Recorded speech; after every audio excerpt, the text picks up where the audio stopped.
and I started to become aware. I'd smoked too much, I knew. I was rushing toward the brink of madness. I stood up in front of my seat and walked to the banister of the stairs that led up to the den. Then I did it again and again. This process felt like it repeated for weeks, and every time I tried to ask my best friend what was happening, where I was, and if I was repeating myself.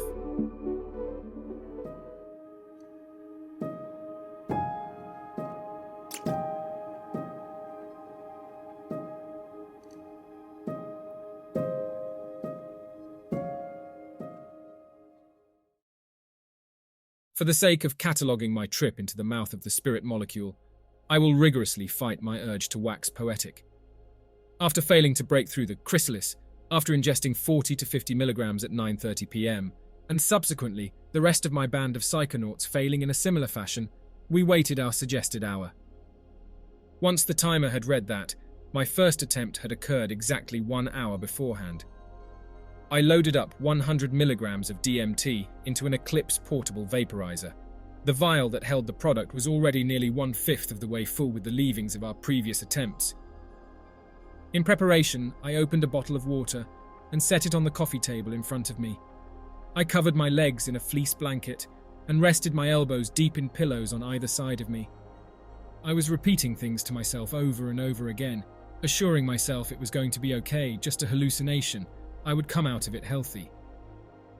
I am an experienced psychotropic enthusiast, but as the subtle pink and white crystals boiled into a milk-white hurricane in the 2-gram capacity vial in front of me, I knew that this was something entirely different than I'd ever encountered in my life. My cousin told me, "Okay, I think it's ready."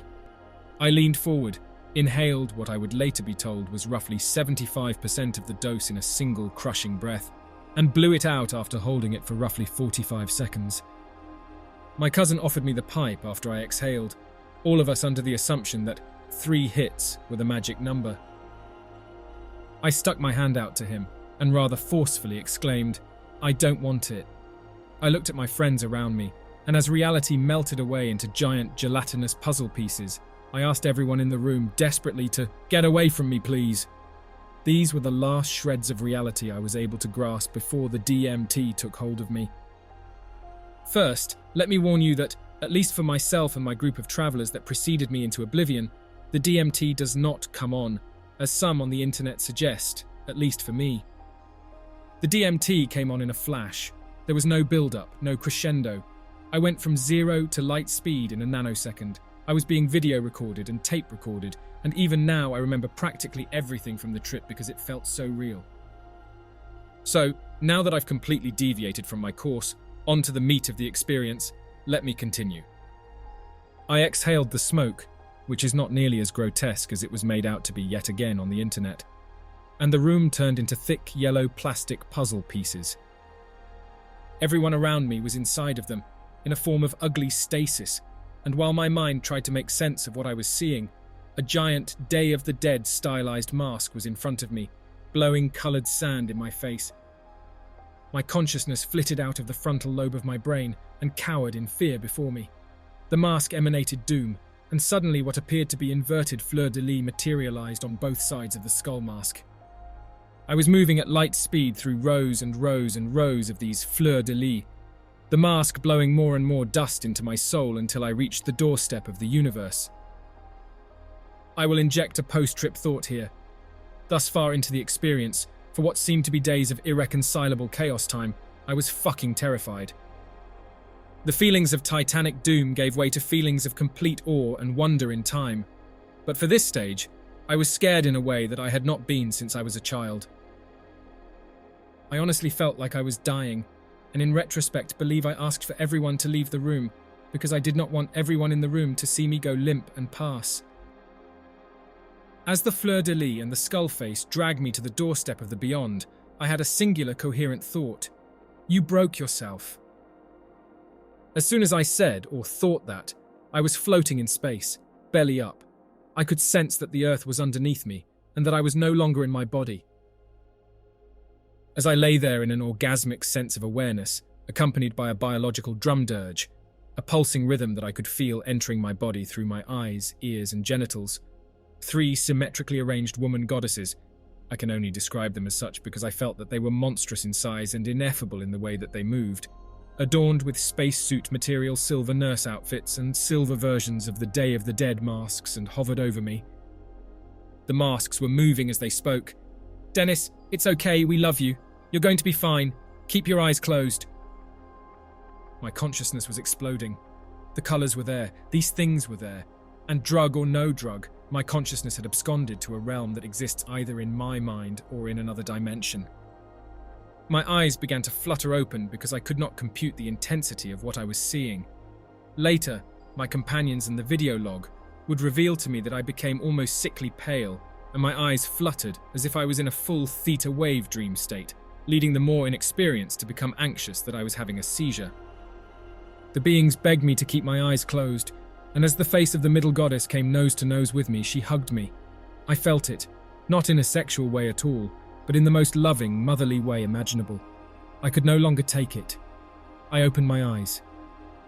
Everyone around me was split into 5 symmetrical parts. Tentacles of eyeball-adorned light were shooting out their eyes, off of their knuckles and out of their mouths. Impossible, pulsing masses of geometrical life would completely shut down my vision. I would shut my eyes, and the smiling death nurse goddesses were undulating and smiling, coaxing me to stay. My eyes opened again, and I felt like I had urinated all over myself, similar to the feeling psilocybin may conjure. In reality, I did not, which I was shocked to discover. It felt like I was still urinating all over myself, and there was nothing I could do to stop it. A second intelligible thought came. You didn't break it because nothing is real. As I said this to myself, I lurched forward, and the word real repeated itself over and over again. As my head lurched forward, what I can only describe as the sensation of my brain falling out of my head occurred. Everything was digitized, and the word real became the roar of a waterfall over the top of the drums. I was falling into a sharp Escher sketch, and I started to become aware. I'd smoked too much, I knew. I was rushing toward the brink of madness. I stood up in front of my seat and walked to the banister of the stairs that led up to the den. Then I did it again and again.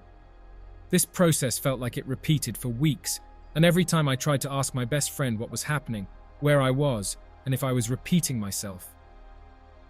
Once I was back to Earth, I would learn I did this once, not scores of times. As the words fluttered out of my mouth, I could see them float like gliding moths at my friend, but I could not understand what I was saying. I returned to my seat and asked for water. Everything seemed to breathe and relax, and I could hear the voices again, telling me it would all be okay, and that I shouldn't be upset because life is not real. The tentacles began to recede, and I looked into the faces of my companions, cried and exploded with excitement that I was coming down and that I had broken through. I was yelling over and over that nothing was real and that's okay.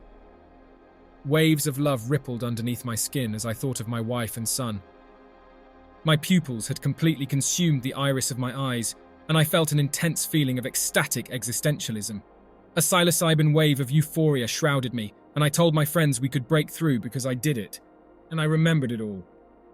I was smiling and I felt free and ascended. I left something in that void, that colour out of space. I left some kind of anxiety there.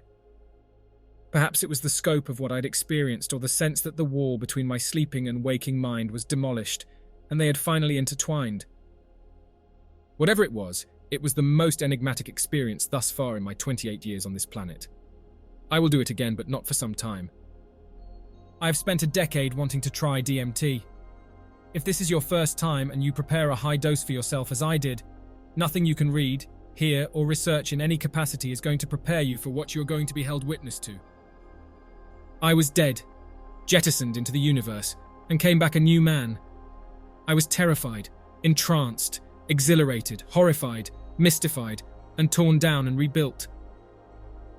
It's pointless saying that DMT isn't for the inexperienced or those with weak constitutions, because there is no way any one person could prepare for something like what I experienced. You just have to do it. And there isn't a goddamn soul on this planet who shouldn't be clamoring to experience it as soon as they can.